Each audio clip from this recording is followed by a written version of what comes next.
ফলি মাছ, আর এই সময় এই মাছগুলো খাওয়া কিন্তু বেশ উপকার।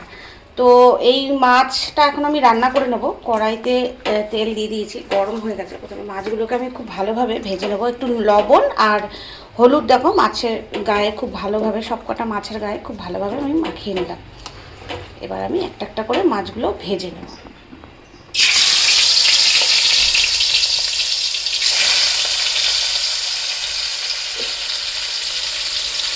দেখো সম্পূর্ণ মাছগুলো আমি এইভাবে ভেজে নিলাম। ফলি মাছগুলোকে এরকম একটু লাল লাল করে, যেহেতু ফলি মাছ খুব জ্যান্ত টাটকা হয় সে কারণে খুব একটা বেশি ভাজতে হয় না, তো আমি এরকমভাবে ভেজে নিলাম।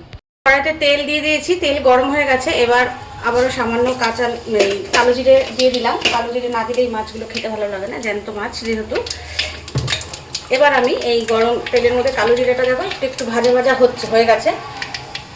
এবার আমি দিয়ে দেবো সবজিটা আর আলু, এগুলো কিন্তু খুব ভালোভাবে আমি ভেজে নেব। দেখো এরকমভাবে একটু হালকা হালকা ভাজা ভাজা হয়েছে। তো এই সময় এসে আমি এবার এই টমেটোগুলো দিয়ে দেবো। একটু আগে থেকে টমেটোগুলো দেবো, না হলে টমেটোগুলো গলবে না। তো টমেটোগুলো দিয়েও আবার বেশ কিছুক্ষণ আমি তেলের মধ্যে নাড়াচাড়া করব। এরকম হালকা হালকা ভাজা ভাজা হয়েছে আর টমেটোগুলো বেশ গলতে আরম্ভ করেছে। তো আরও কষাতে কষাতে টমেটোগুলো আরও গলে যাবে। এবার আমি দিয়ে দেবো লবণ। এতক্ষণ আমি লবণ দিইনি, তো এবার আমি স্বাদ মতো লবণ দিয়ে দেবো। আর তার সাথে দিয়ে দেবো হলুদও, পরিমাণ মতন হলুদও আমি দিয়ে দিলাম। এবার দিয়ে একটু নাড়াচাড়া করে নেবো। দেখো এবার আমি আদা আর এই কাঁচা লঙ্কাগুলো দিয়ে দিলাম। আদাটা আমি বাটিনি, আমি একটু থেতো করে নিয়েছি। আর এগুলো দিয়ে এবার আমি কষিয়ে নেব। এবার আমি দিয়ে দেবো জিরের গুঁড়ো। তো এই রান্নাতে তো পেঁয়াজ রসুন চলে না এই মাছে। এই মাছটা খেতে খুবই ভালো লাগে সজনে ডাঁটা আর এই আলু দিয়ে এই গরমে। এবার আমি এই মশলাটা দিয়ে কষিয়ে নেব। মশলাগুলো একটু শুকিয়ে শুকিয়ে যাচ্ছে, সেই কারণে একটু জল দিয়ে দেবো।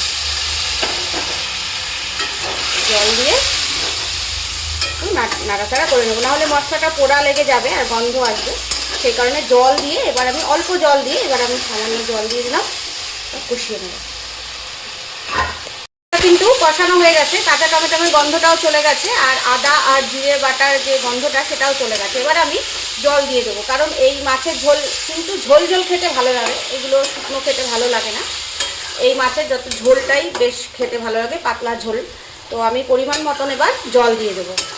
আমি যেরকম ঝোল রাখতে পছন্দ করব ঠিক সেই ততটা পরিমাণে জল দিয়ে দেবো, কারণ এই মাছ মাখা মাখা একদমই ভালো লাগে না।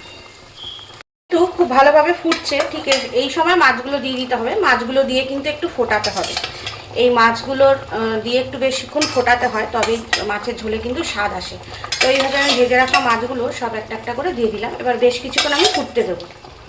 ঝোলটা একদম কমপ্লিট, একটু শুকিয়ে গেছে কিন্তু বেশ ভালো লাগছে। এর থেকে আর বেশি ঝোলের আমার প্রয়োজন নেই, কারণ আমার বাড়িতে লোক সংখ্যা কম তাই।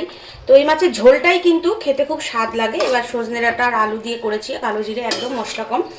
তো কমপ্লিট হয়ে গেছে মাছটা, এবার আমি নামিয়ে নেব।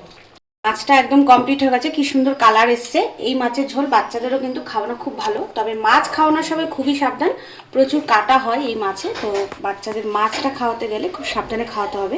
কিন্তু ঝোলটা দেখো কত সুন্দর, একদম অল্প মশলা দিয়ে তৈরি করেছি ফলি মাছের ঝোল।